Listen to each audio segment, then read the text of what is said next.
Welcome back to This Week. Time now to get the views of our media and political experts, Nashville State Democratic Representative Brenda Gilmore and syndicated conservative talk show host Steve Gill. Welcome. As we tape our program, the news of the day, the Olympic bid has been chosen. Despite President Obama, the First Lady, Oprah Winfrey, LeBron James, Chicago eliminated on the first round. They did not get it. Rio de Janeiro gets it. The president received some criticism for going to this. On the other hand, others are saying, how can you criticize a man for trying to sell the United States? Good thing that he went? I think it was an excellent thing that he went. I'm sorry that we didn't get it. I thought it would have been an economic boom for Chicago and certainly brought some visibility back to the United States. In terms of the time investment, he was away from the big issue, which is health care, for about 4 or 5 hours. So I don't hardly see how we could criticize him and say he's taken his eyes off the ball for that short trip.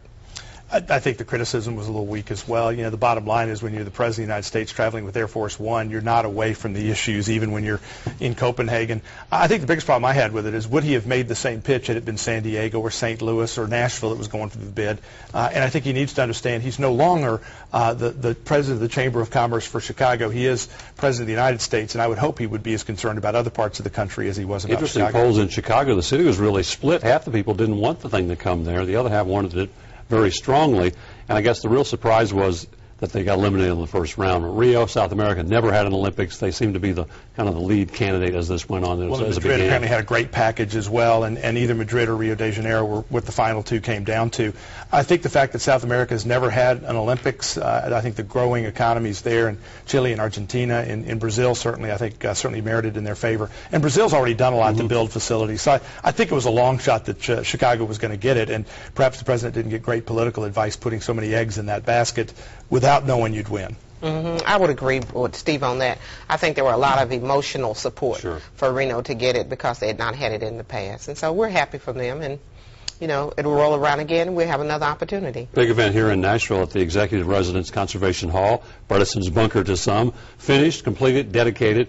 And a little ironic that the dedication ceremony was a fundraiser to help pay for the residence renovation and the construction of the hall. 400 people, too many for the hall, so they had to set up the tent.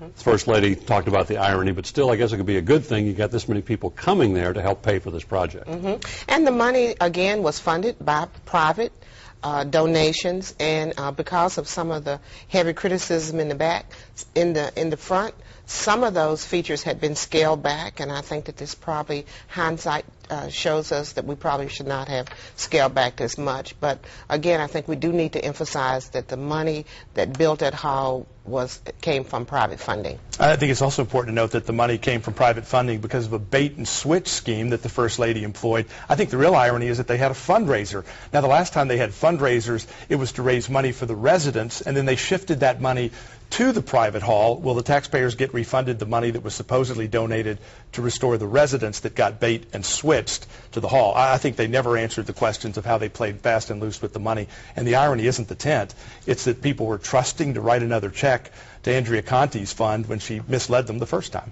Some sad economic news fallout, I guess, from the recession. GM announced this week that it is shutting down production of the Saturn vehicle, which had its birth, of course, in Spring Hill almost 20 years ago. It means the elimination of all these Saturn dealers in Tennessee and other states. And really, it looked like Roger Penske was going to buy the brand and keep it alive. That all fell through at the last minute. Well, and it's going to be devastating for certainly that area in Middle Tennessee. I was talking to the mayor in Columbia the other day. They're looking at perhaps 22% unemployment in that community with no quick fix coming. Unfortunately, the United Auto Workers, the labor union that's going to have such a big say on whether or not that plant gets used again, doesn't necessarily want that plant to get sold to a foreign competitor because there are a lot of, quote, trade secrets in the building. So they're going to keep that plant hostage, basically, because it's too new, it's too viable, it will be too successful, and taxpayers are going to get stuck with it. I think the cash for clunkers probably helped all of our car dealerships pump some energy and some resources in that area. In terms of a long-term strategy, I think that area is going to have to come together and try to figure out what they can do with the building. A gorgeous facility. It's been recently retrofitted, and so I don't think it's just going to sit there idle, but we really got to go out and sell that area. Steve's exactly right. It was renovated, just finished renovation last summer, and it is the highest tech production facility GM has. The hope was that if Saturn would continue, they would rebuild that car there. With that ending, there is no car for the plant, and it's probably going to just sit there idle. Especially since GM doesn't want somebody else to come in and kind of pick up the trade secrets of that technology. The other problem is cash for clunkers, as Brenda mentioned, was a great sugar high. We got a bunch of sales a month ago, but now we've just seen the new car figures released that in the next month, 45% decline in sales for GM, 42% for Chrysler. Ford, that didn't take taxpayer bailout money, only had a 5% decline over a year ago. So taxpayers are mad that their money got given away to these union shops without the taxpayers getting much more. I guess there's concern, too, that now that the program has ended, as we see these numbers, will it continue to fall off the cliff and we just go back to the cycle that we were in before? Well, you know, all along, I think all of the experts have told us that this was a pretty steep climb to get the economy back and going.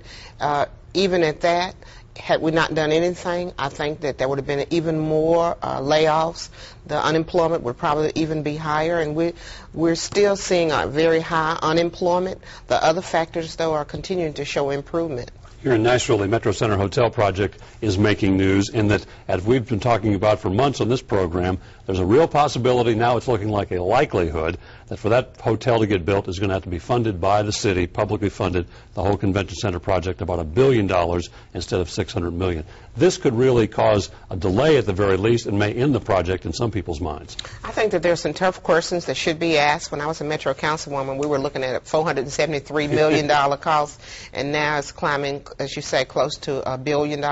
So I think the Metro Council does need to pause and ask some very tough questions to make sure that the taxpayers do not get stuck with the burden. This is a very important project, and I certainly would not like to see it fail. I like to see it succeed. At the same time, it's a balancing act.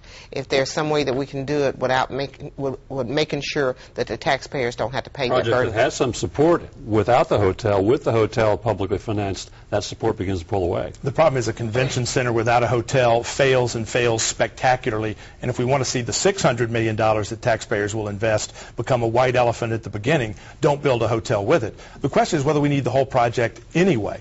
We were told that the last convention center would create all sort of vibrant revitalization downtown. I encourage people to go drive around the old convention center, and you'll notice that on about 3 sides there are vacant lots, blank parking lots. Downtown is suffering, and that convention center didn't work. Why do we think doing another one is going to have a different trend, particularly when you're seeing the trend in business away from these sort of big conventions? Well, I think that the leaders, business leaders, have made a strong case that we do need a convention center. I think the question that we have to ask is, can we afford it, and should it be done at this time? And we ought to be looking at which business leaders are profiting from the venture that they're advocating. Steve Gill, Brenda Gilmore, appreciate your insight. Stay with us. This week continues in a moment.